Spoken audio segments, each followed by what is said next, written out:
이제 우리 하나님 말씀은 구약 성경 미가서 6장입니다. 미가서 6장 6절부터 8절까지 말씀입니다. 구약 성경 1296페이지에 있습니다.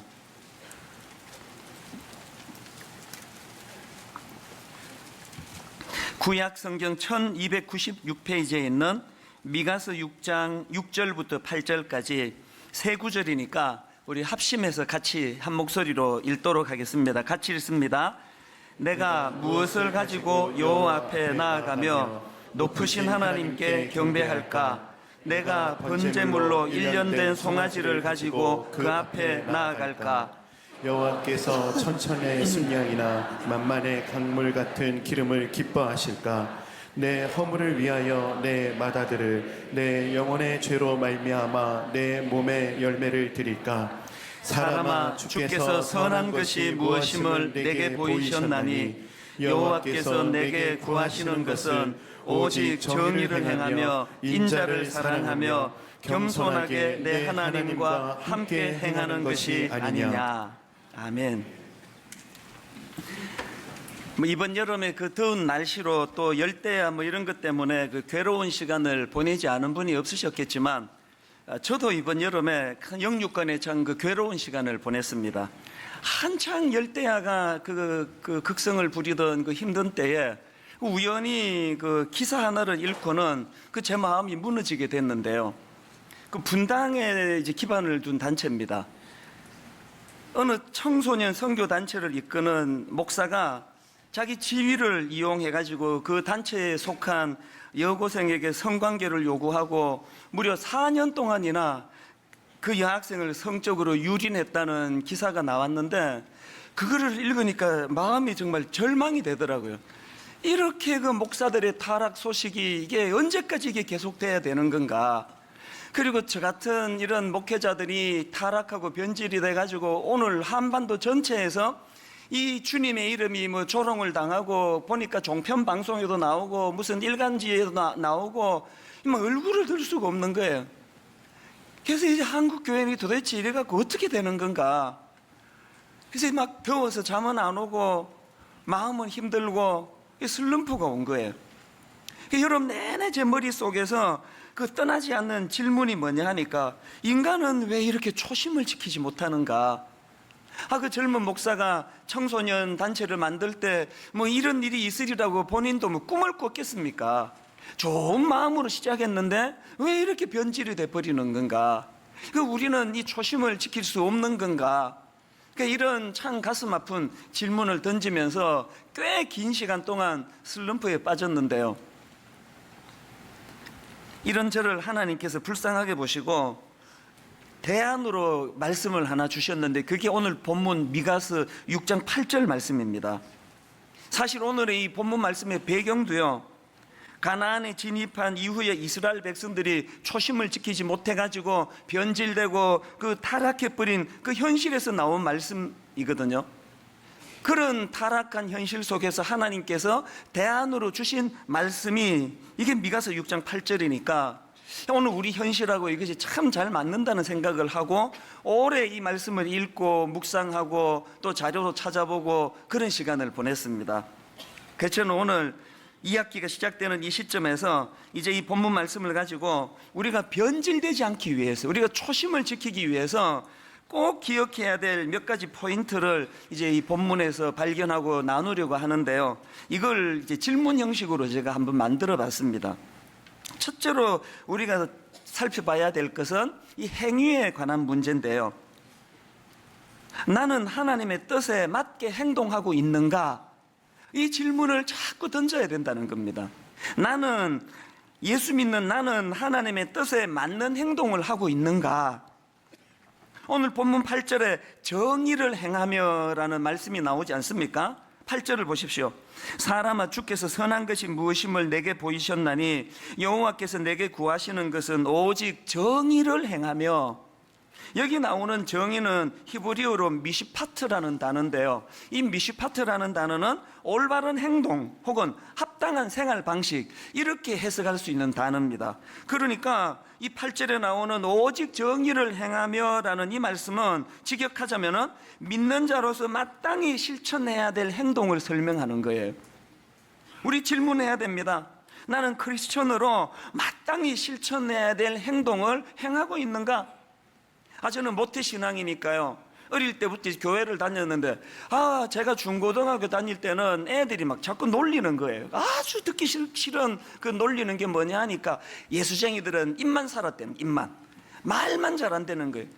그러면서 이게 또 막 발전을 해가지고, 이 예수 믿는 것들은 입만 살아가지고 물에 빠져도 입만 동동 뜰 거라고 막 그런 놀림을 막 하더니, 또 이게 막 또 계속 또 발전을 해가지고 나중에는 이게 어디까지 이제 업그레이드가 되느냐 하니까, 예수 믿는 것들은 물에 빠져도 이제 입은 안 뜬다. 왜?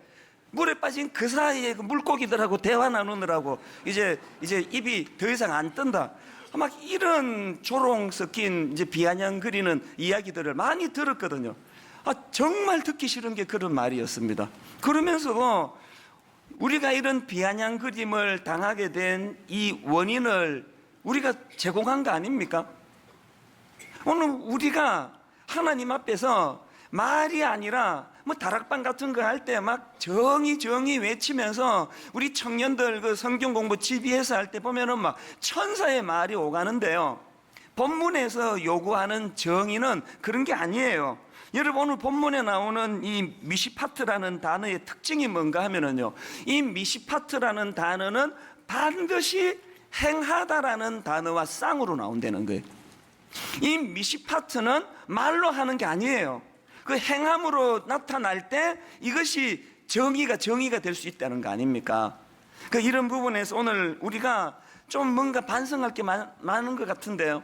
오늘 우리 스스로가 이렇게 초심을 지키지 못하게 하는 요인이 여기에 있는 거 아닙니까? 지난주에 그 원로 목사님 되시는 김명영 목사님 말씀을 어떻게 여러분 보셨습니까? 제가 여름에 설교를 이제 몇 주 쉴 때 다른 교회 담임 목사님을 모시는 일은 참 어렵잖아요. 다 자기들 교회 설교를 해야 되니까. 그래서 주로 이제 신학교 교수라든지 기관 사역을 하시는 분들을 모시는데요. 제가 가끔씩 원로 목사님을 모시는 이유를 여러분 아십니까? 제가 원로 목사님들을 모실 때마다 마음에 소원이 하나 있습니다. 하나님, 다음 주일 우리 원로 목사님이 말씀을 전하실 때 우리 성도들이 그 바다 적을 거리만 찾는 설교가 아니고 저 어른의 평생의 삶을 좀 들여다볼 수 있기를 원합니다. 저는 그런 면에서 지난 주일 김명림 목사님 말씀이 뭐 화려한 미사 여구를 동원하는 것도 아니고 내용이 막 그냥 막 노트를 빡빡하게 채울 거리는 아니라 할지라도 어떤 예배 때보다 저는 은혜를 많이 받았습니다. 소원이 생기더라고요. 하나님, 저도 저 목사님처럼 저렇게 아름답게 늙어가게 해주시기 원합니다. 그 목사님으로서 뭘 명예를 탐하고 물질을 탐하고 그런 삶을 산 게 아니라 어떻게 해서든지 목사로서의 하나님 앞에 그 드려야 될 삶, 오죽하면은 그 안기부 그 중앙정보부에 끌려가 가지고 고문을 당하면서도 어떻게 하면은 주일 이 성수를 잘 지킬 수 있을까? 다음 주일 성도들에게 어떤 말씀으로 내가 은혜를 끼칠까? 그런 간증들이 너무 은혜가 되는 거 아닙니까? 그러고 보니까 우리 김명영 목사님 같은 이런 어른들이 평생토록 변질되지 않을 수 있었던 근본적인 이유, 원인이 어디에 있냐 보니까 하나님의 말씀을 말씀대로 살려고 애쓰는 이 삶에 대한 몸부림, 이것이 변질을 막으려는 거 아닙니까? 근데 여러분, 여기서 이 미시파트라는 단어에 대해서 주의해야 될 게 뭐냐면요, 여기 나오는 오직 정의를 행하며라는 이 말씀은요, 김명현 목사님이 보여주신 것처럼 하나님을 향해서도 이것을 행해야 되지만 그것으로 국한되는 단어가 아니에요. 자, 미가서 3장 1절을 한번 보십시오. 내가 또 이르노니 야곱의 우두머리들과 이스라엘 족속의 통치자들아, 들으라. 정의를 아는 것이 너희의 본분이 아니냐. 여기 나오는 정의도 미시파트거든요. 그런데 지금 이 미시파트라는 단어가 쓰여진 미가서 3장 1절 이후의 말씀을 흐름을 한번 보십시오. 2절부터 너희가 선을 미워하고 악을 기뻐하여 내 백성의 가죽을 벗기고 그 뼈에서 살을 뜯어 그들의 살을 먹이며 그 가죽을 벗기며 그 뼈를 꺾어 다지기를 냄비와 소울 가운데에 담을 고기처럼 하는도다. 지금 이 내용이 어떤 내용들입니까? 당시 지도자들이 사회적인 약자들을 보호하기는커녕 약탈하고 수탈하고 빼앗는 이런 짓을 하는 것을 지금 비아냥거리며 기록한 말씀 아닙니까? 이 내용에 지금 정의를 뜻하는 미시파트가 나온다는 게 뭘 의미하겠습니까? 우리가 오늘 이 자리에 모여서 하나님께 예배를 드리는 이 행위적인 드림도 너무너무 아름다운 미시파트지만요, 엿새 동안에 우리의 삶 가운데 내가 발견한 우리 이웃들의 연약한 사람, 연약한 이웃들의 모습, 그들의 모습을 보듬고 섬기고 돌보는 것도 이게 정의라는 거, 이 미시파트예요. 제가 계속 부탁하지만 여기 집 한 두 채 이렇게 갖고 있어가지고 한 채는 그 전세 놓고 하시는 분들 정말 여건이 너무 어렵지 않은 전세값 올리지 않으시면 좋겠습니다. 지금 우리 여기 총각들이요, 결혼할 여자가 있는데 2년 3년 장가를 못 가요. 전세값이 너무 비싸가지고. 이런 나라가 어디 있습니까? 오늘 우리 집 두 채 가진 분들이 엄청 은혜 받고 저한테 와가지고, 목사님 내가 우리 집 한 채 그냥 공짜로 우리 장가 가려는 사람한테 좀 내놓겠습니다. 이런 분이 나오기를 주님 이름으로 축복합니다. 불행하게도 14년 동안 한 분도 안 나왔습니다. 정의를 행한다는 건 하나님에게만 향하는 게 아니에요. 예수 믿는다 그러면, 장로라 그러면, 목사라 그러면서 연약한 이웃에 대하여 착취하고 연약한 이웃의 눈물을 외면하고, 그 정의가 아니에요. 제가 이 설교를 딱 준비하고 있는데 참 공교롭게도 우리 교회 홈페이지에 그 글 하나가 올라왔더라고요. 제목이 이렇습니다. 감사의 말씀을 전하고 싶습니다.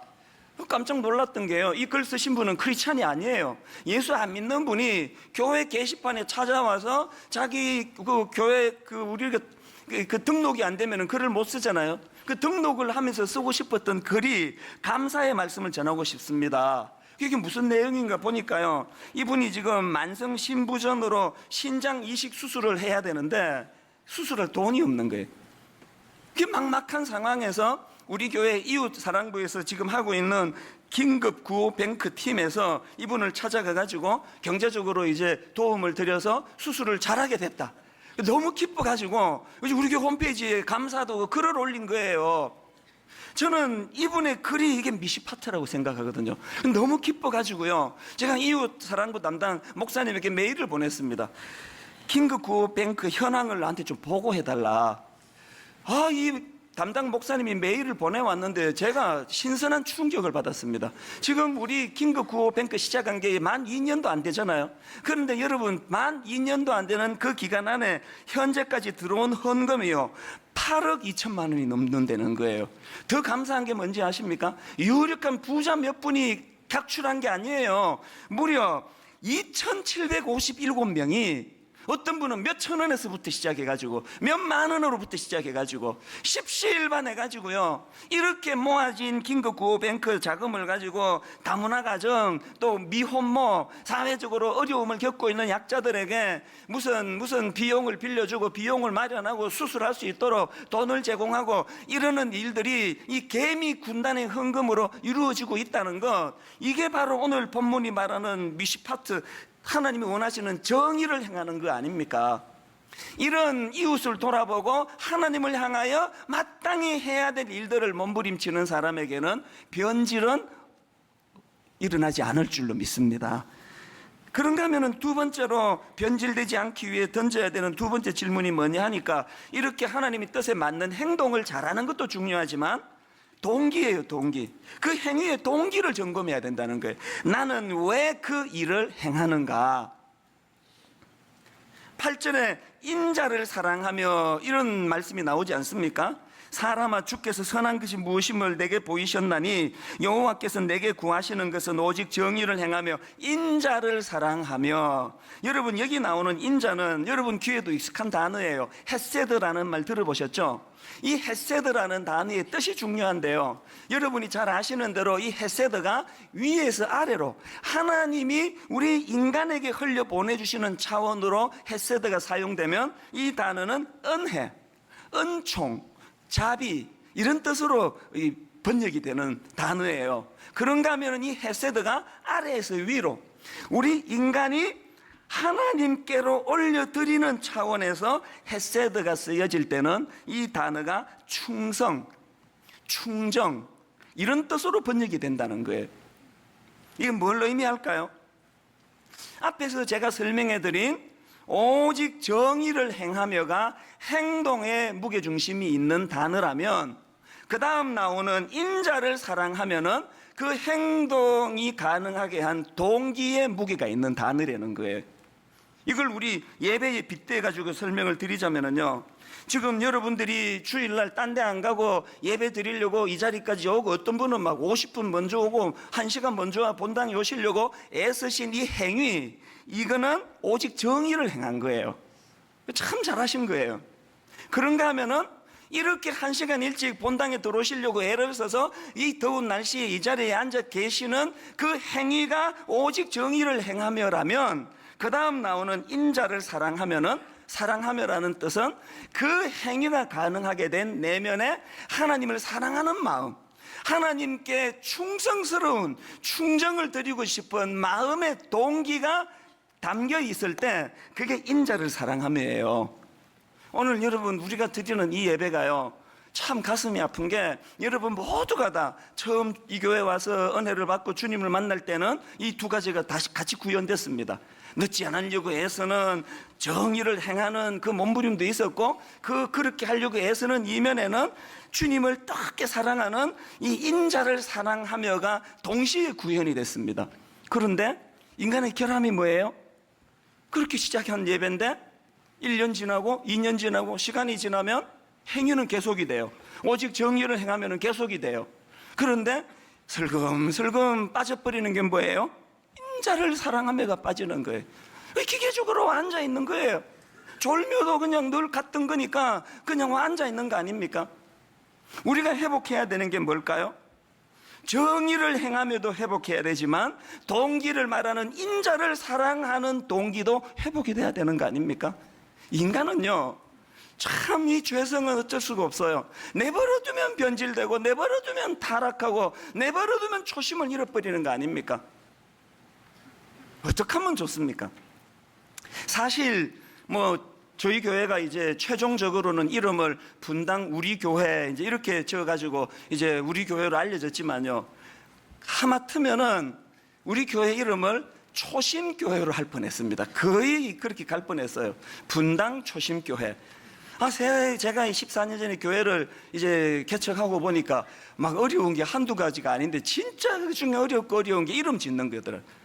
좋은 이름은 막 선배 목사님들이 이미 다 지어가지고 이거 부를 이름이 없는 거예요. 그래서 공모도 해보고 별짓을 다 해봐도 이름 짓는 게 진짜 어려운데요, 어느 날 성령님이 제게 영감을 주셔가지고 너무 좋은 이름을 팍떡 주신 거예요.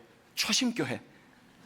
항상 초심을 지키면서 장로님이 기도하실 때마다 초심교회를 주님 붙잡아 달라고 기도하면 너무 좋을 것 같아가지고, 제가 너무 설레이는 마음으로 창립 멤버 모이는데 이제 기도 모임에 가서 이걸 냈습니다. 좋은 이름을 제가 하나 얻었다고.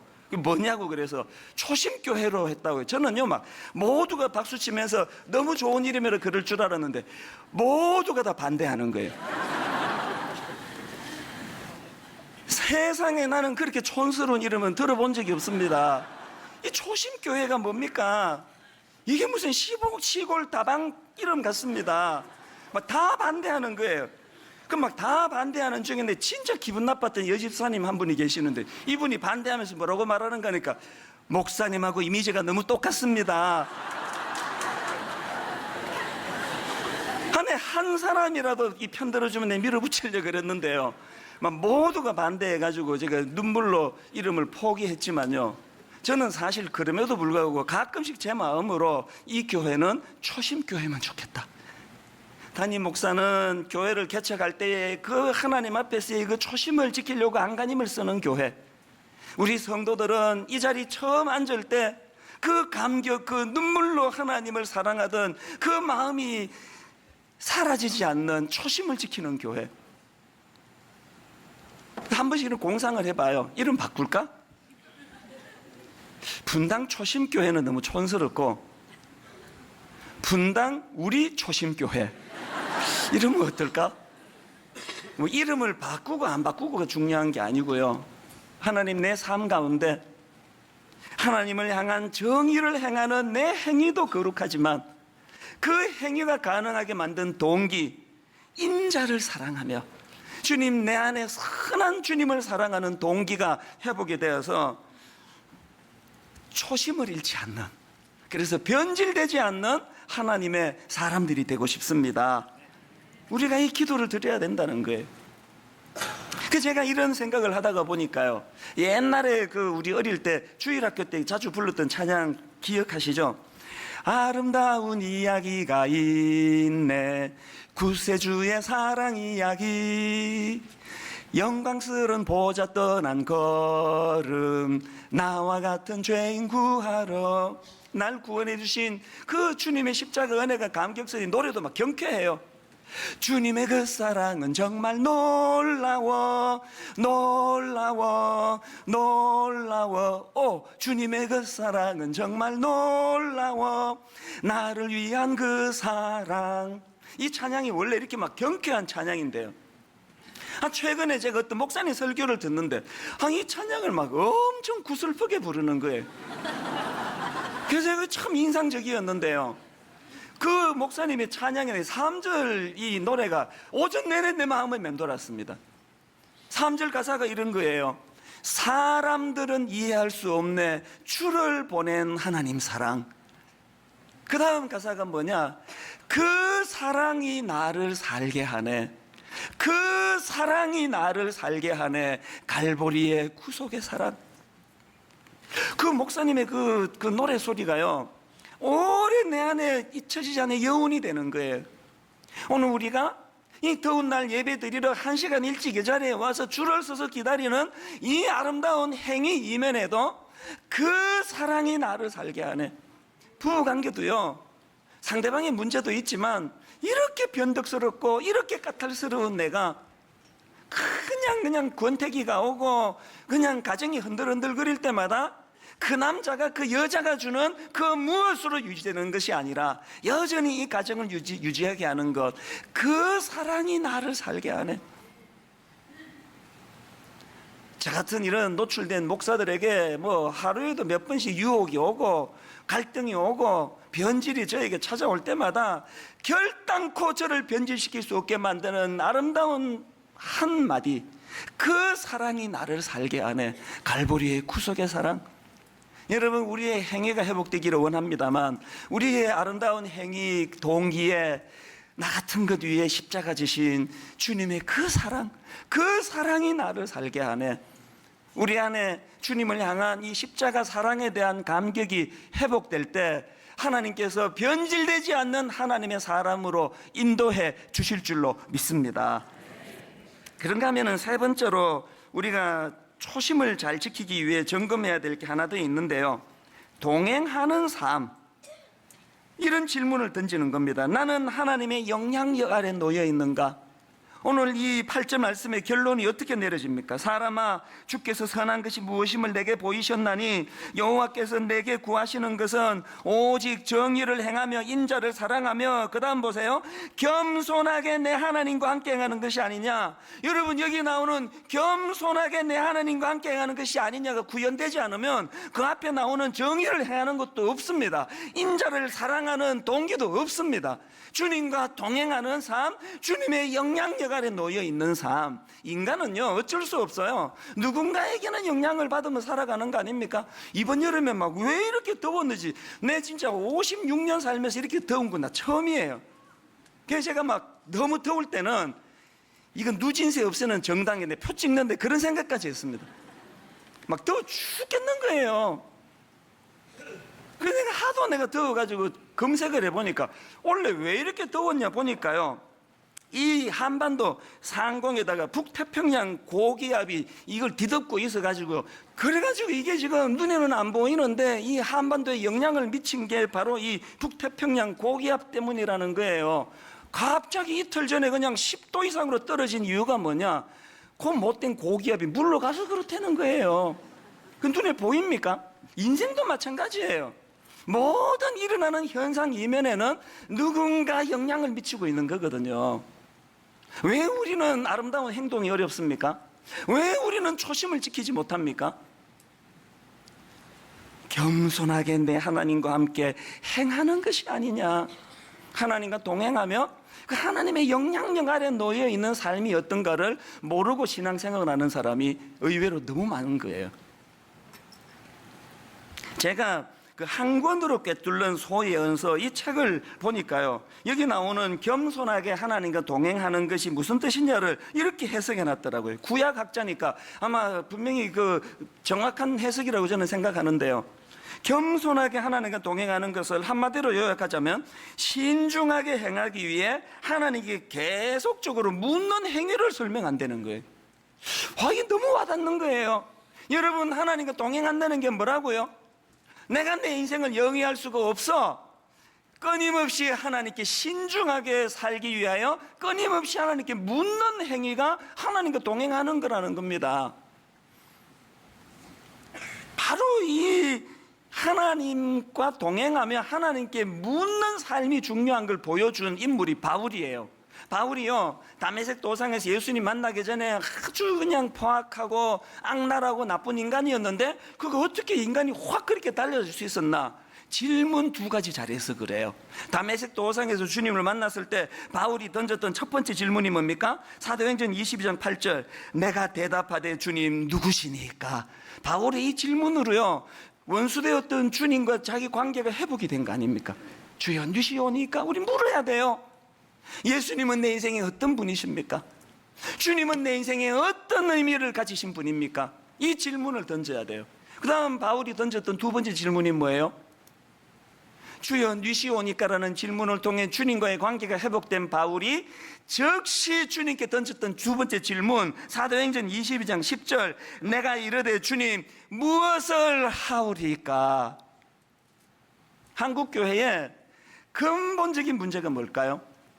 저 같은 목사들이 오죽 첫 번째 질문, 주님 누구시니까, 주님과의 관계가 회복이 뜨거워졌으면 목사가 됐겠냐고요.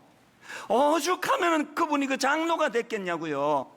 그런데 어떻게 된 영문인지 목사가 되고 장로가 되고 뜨거운 가슴을 가지는 건 좋은데 바울이 했던 두 번째 질문이 없어요. 주여 무엇을 하오리까? 이게 없어요. 지 하고 싶은 거 하고 사는 거 아닙니까? 초신자가 교회를 이렇게 힘들게 했습니까? 뭐 권사님들이 한국교회를 이 지경으로 만들었습니까? 전부 신학 공부한 저 같은 목사 아닙니까? 왜 이 지경이 됐냐고요? 무엇을 하오리까 질문이 없는 거예요. 저는 우리가 변질되지 않기 위하여 여러분, 우리가 정말 하나님 앞에 정의를 행하고 인자를 사랑하는 균형 있는 삶을 살기 위하여 어떻게 해야 된다고요? 하나님과 동행해야 돼요. 하나님의 영향력 아래 놓여야 돼요. 그리고 결정적인 거, 그 하나님께 자꾸 물어야 돼요. 하나님, 제가 저 나름대로는 목사 노릇 잘한다고 하는데 주님이 보시기에도 이게 옳으신지요? 자꾸 물어야 돼요. 우리 엄마들, 저 나름대로는 우리 아들 잘 키운다고 애를 쓰고 있는데 주님이 보시기에도 이게 옳으신지요? 자꾸 물어야 돼요. 제가 앞에서 언급했던 올여름에 저를 침체로 빠뜨렸던 그 선교단체 대표 그 목사님이요, 근데 그분을 정죄하자는 게 아니에요. 다 이해해 줄 수 있다고, 다윗도 그랬는데, 인간이면 그보다 더한 짓도 하는데, 다 이해할 수 있다고, 다. 그러나, 내 자다가 일어나도 이해가 안 되는 게 뭐냐? 그렇게 실수할 수 있는데, 어떻게 그게 4년씩이나 계속될 수 있냐는 거예요. 이게 어떻게 가능하냐고요.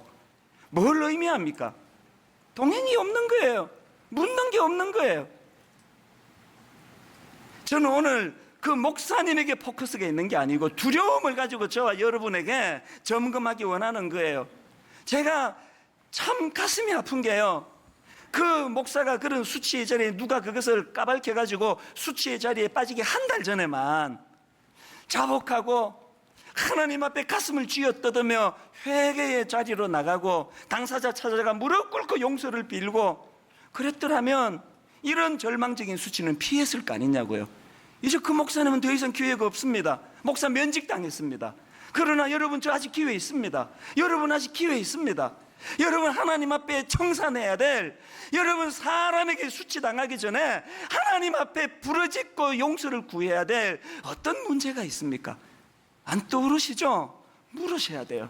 주님, 내 인생에 무엇이 주님 앞에 회개해야 될 문제인지 가르쳐 주시기 원합니다. 물어야 돼요. 물어요. 저는 한 몇 주 동안에 그 선교단체 대표를 생각하고 그를 위해 기도하고 그 단체를 위해 기도하면서 계속 그 마음이 그쪽으로 쏠려가지고요, 그 단체에서 했던 자료도 찾아보고, 왜? 분당 우리 교회 중고등부 애들도 많이 거기 참여하거든요. 그랬더니 구호가 너무 멋진 거예요. 나를 개혁하고 세상을 변화시키자. 야, 나 이렇게 멋진 구호를 내가 본 적이 없습니다. 청소년들에게 나를 개혁하고 세상을 변화시키자. 참 감사하게도요, 실제적으로 그 단체에서 이 구호를 외치면서 청소년들을 가르쳐가지고 많은 학생들에게 변화가 일어났다는 거예요. 많은 학생들이 자기를 개혁하고 세상을 변화시키고자 하는 꿈을 품게 됐다는 거예요. 너무너무 감사한 일 아닙니까? 문제가 뭐예요? 많은 자기 목소리를 듣고 영향을 받는 많은 청소년들은 거기에 영향을 받는데 정작 그거를 외치는 자기는 자기를 개혁하지 못한 거 아닙니까? 이게 오늘 한국교회, 아니요, 이게 오늘 분당 우리 교회 모습은 아닙니까? 저는 이 구호가 사라지지 않았으면 좋겠어요. 우리가 개성했으면 좋겠어요. 나를 개혁하고 세상을 변화시키자. 그런데 여러분, 나를 개혁하고 세상을 변화시키자고 제가 소리치기 위해서는 먼저 제가 개혁이 돼야 되는 거 아닙니까? 제가 오늘 여기 아들을 놓고 딸을 놓고 눈물로 자녀 교육을 애쓰시는 분, 저는 여러분의 가정에 여러분 아들이, 여러분의 딸이 자기를 개혁하고 세상을 변화시키는 인물이 됐으면 좋겠습니다. 진짜 그랬으면 좋겠는데요, 그 일이 가능하려면 어떻게 해야 돼요? 부모인 자기가 먼저 자기를 개혁해야 되는 거 아닙니까? 뭐 어떻게 하면 개혁이 된다고요? 오늘 저는 이 본문 말씀을 묵상을 하면서 시제가 참 제게는 감동이 돼요. 또 이게 또 저에게 인상적이에요.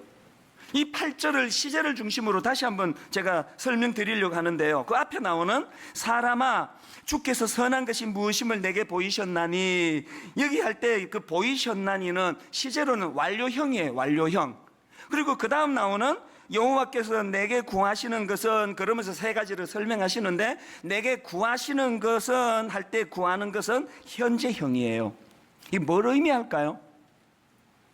이미 하나님께서는 우리가 선한 삶을 살기 위하여 알아야 될 모든 걸 이미 다 가르쳐 주셨다는 거예요. 이미 다 가르쳐 주셨어요. 그리고 그것을 가르쳐 주신 사람들에게 하나님이 현재적으로 끊임없이 요구하는 게 뭐라고요? 네가 안대로 살라라고 끊임없이 요구하신다는 거예요. 주일날 여러분이 오늘은 내가 무슨 깨달음을 얻을까? 오늘 노트 몇 장을 내가 받아 적을 거리가 있나? 오늘 말씀은 얼마나 신령하고 깊나? 이 생각부터 다 내려놔야 돼요. 뭘 더 깨달으려고 그러세요? 뭘 또 받아 적어서 여러분 몰랐던 거를 여러분 알아가려고 애쓰시느냐고요. 이미 완료형, 하나님이 이미 여러분이 이 땅을 살아가기에 알아야 될 모든 걸 다 가르쳐 주셨어요. 노트 필기하는 것도 너무너무 소중하지만 이미 알게 된 그 말씀을 하나님이 우리에게 끊임없이 여호와께서 내게 구하시는 것은 오직 정의를 행하고 인자를 사랑하며 겸손히 내 하나님과 함께 행하는 것이 아니냐. 결론을 맺으면서요, 이번 여름 내 인생의 최악의 절망적인 여름을 보냈는데요, 생수같이 기쁜 일이 하나 있었습니다.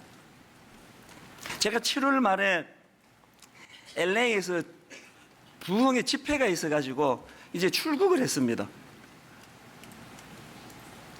저녁에 우리 교회 부교육자한테 전화가 온 거예요. 또 문자가 막 오는 거예요. 목사님, 너무너무 급한 일이라서 그러는데 통화했으면 좋겠습니다. 근데 불행하게도 그 시간에 제가 무슨 모임이 있어가지고 전화를 못 받았습니다.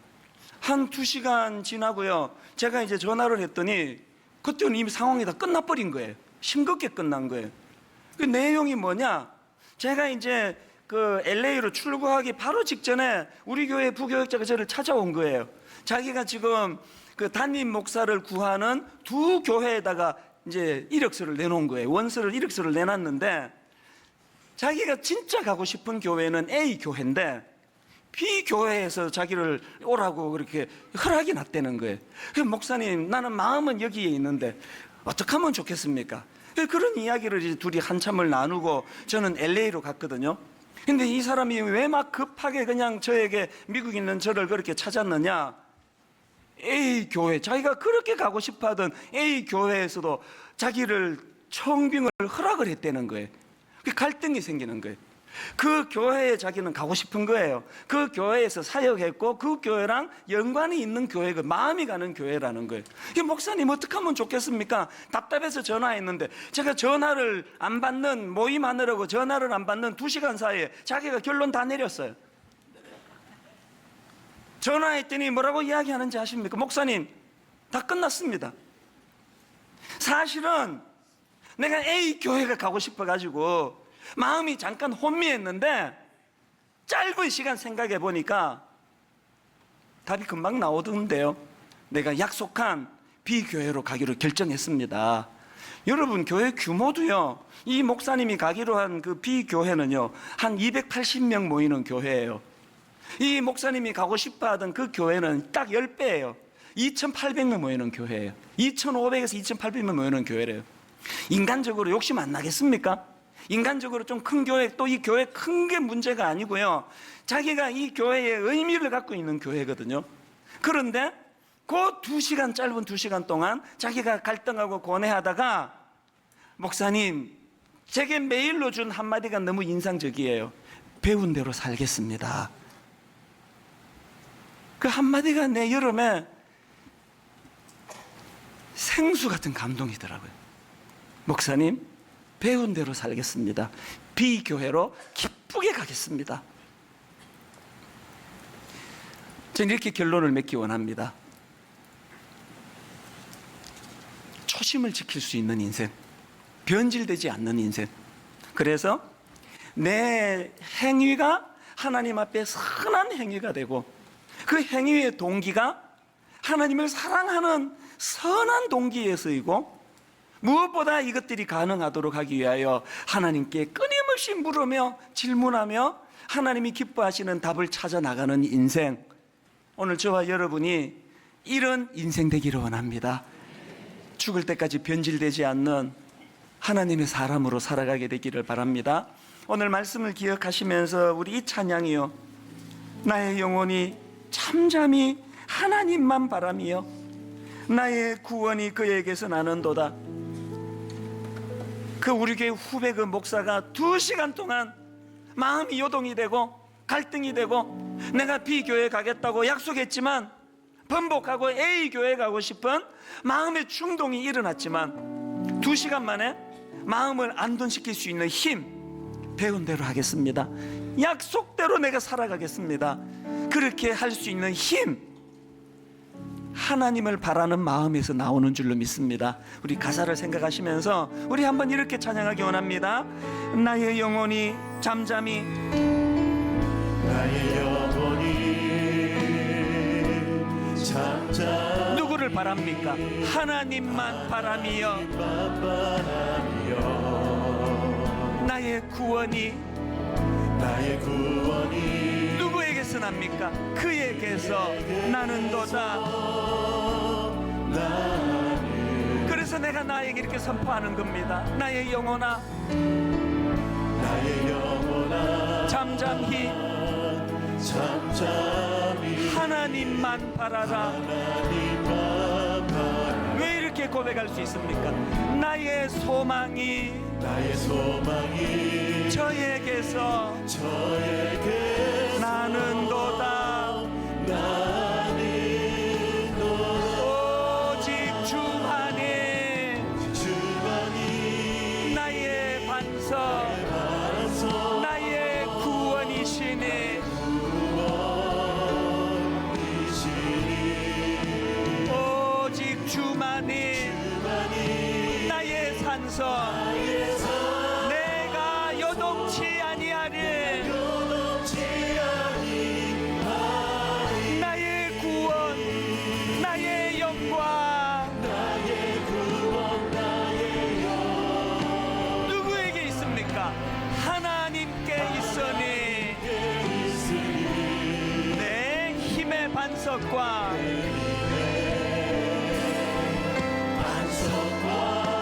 피난처 되시네.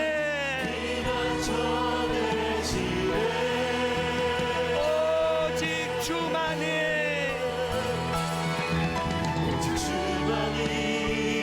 나의 반석, 나의 구원이시니. 오직 주만이 나의 산성, 내가 요동치 아니하리.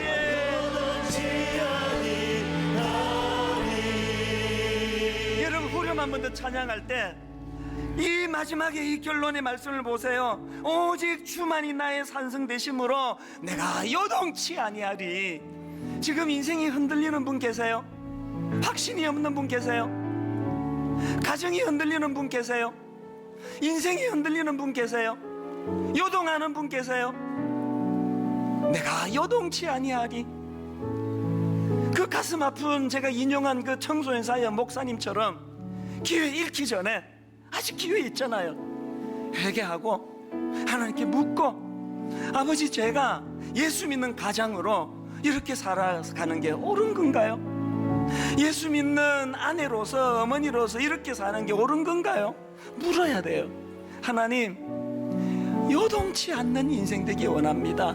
우리 이 소원을 가지고 여름 내내 무기력하고 여름 내내 무기력했던 삶을 한 번에 털어버릴 수 있는 고백이 우리 시간에 나오기 원하는데, 우리 후렴부터 한 번 더 전심을 다하여 이렇게 고백합니다. 오직 주만이 나의 반석, 나의 구원이시니. 오직 주만이 나의 산성, 내가 요동치 아니하리. 내가 요동치 아니하리. 내가 요동치 아니하리.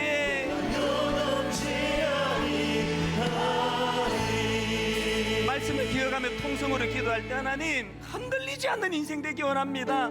초심을 지키는 인생 되기 원합니다. 변질되지 않는 인생 되기 원합니다.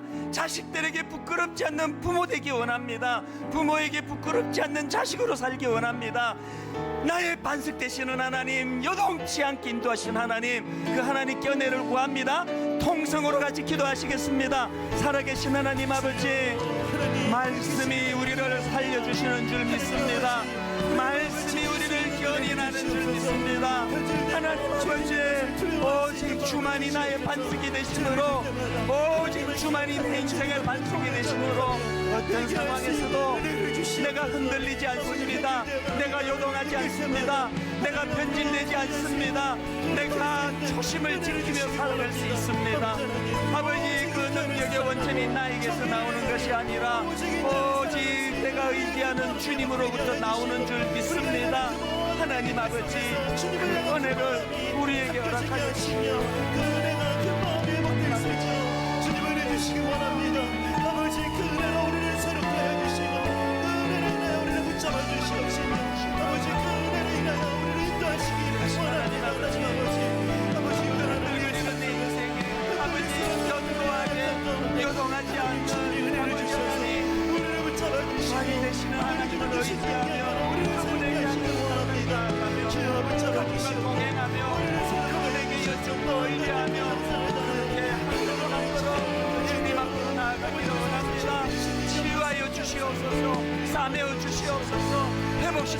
주시옵소서. 아버지 하나님, 뚜렷한 삶의 이유와 목표와 방향이 있는 하나님의 자녀들이 우리를 잡아주시옵소서. 역사하신 주의 은혜만을 구합니다. 아버지를 새롭게 해주시고 계속 기도하시고 계속 기도하시고 우리 한 번 더 마음을 담아 이렇게 찬양하며 나갑니다. 주님 앞에 찬양합니다. 오직 주만이 나의 반석, 오직 주만이 나의 반석, 나의 구원이시니 오직 주만이 나의 산성, 나의 산, 새가 요동치 아니하니 나의 구원, 나의 영광. 누구에게 있습니까? 하나님께 있으니 내 힘의 반석과, 여러분 이거 믿으십니까? 피난처 되시네.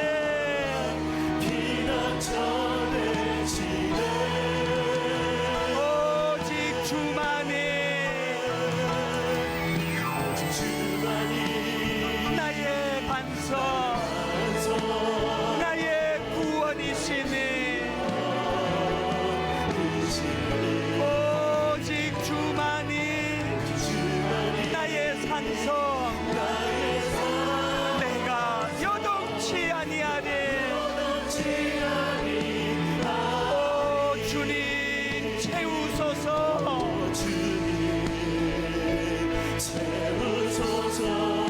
나의 잔을 높이 듭니다. 하늘 양식 내게 채워주소서. 넘치도록 채워주소서. 더 간절히 더 사모하며 오 주님 채우소서. 나의 잔을 높이 둡니다. 하늘 양식 내게 채워주소서. 넘치도록 채워주소서. 우물가의 여인처럼 난 구했네. 뭘 구했습니까? 헛되고 헛된 것들은 그때 주님 하신 말씀, 내 세매와 생수를 마셔라. 목마름을 가지고 이 자리에 나왔습니다. 오 주님 채우소서. 나의 잔을 높이 듭니다. 하늘 양식 내게 채워주소서. 넘치도록 채워주소서. 우리 다 자리에서 일어나셔서 오 주님 채우소서.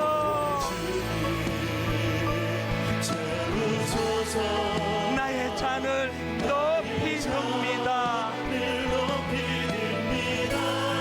하늘 양식 내게 채워주소서. 넘치도록 채워주소서.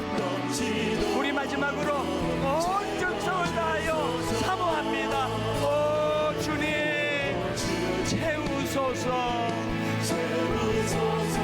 나의 잔을 높이 듭니다.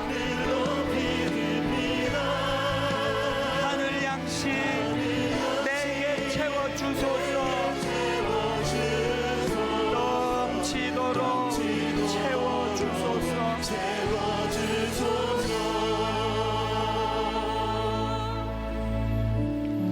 사람아, 주께서 선한 것이 무엇임을 내게 보이셨나니 여호와께서 내게 구하시는 것은 오직 정의를 행하며 인자를 사랑하며 겸손하게 내 하나님과 함께 행하는 것이 아니냐. 하나님, 우리가 정답을 몰라 이렇게 혼미한 거 아닙니다. 우리의 욕심으로, 우리의 탐욕으로 답을 뻔히 알고 있으면서 하나님, 우리 교회 그 젊은 교역자처럼 배운 대로 살겠습니다. 주님 가르쳐 주신 대로 살겠습니다. 흔들리는 인생이 아니라 반석되시는 주님으로 인해 흔들리지 않는 견고한 인생으로 살아가는 귀하고 복된 주님의 자녀들 되게 하여 주시옵소서. 우리 주 예수 그리스도의 은혜와 하나님 아버지의 다함없는 사랑과 성령님의 감동, 감화, 유로교통 충만하심의 역사가 여름 내내 무기력했던 우리를 불쌍히 보시고 다시 견고하게 일으켜 세워 마땅히 행할 길을 나아가도록 도와주시는 그 주님과 함께 동행하며 그 주님께 질문하고 의뢰하며 그렇게 의지하며 나아가기로 다짐하며 예배하는 모든 주의 자녀들 머리 위에 지금부터 영원토록 함께 하시기를 간절히 축원하옵나이다. 아멘.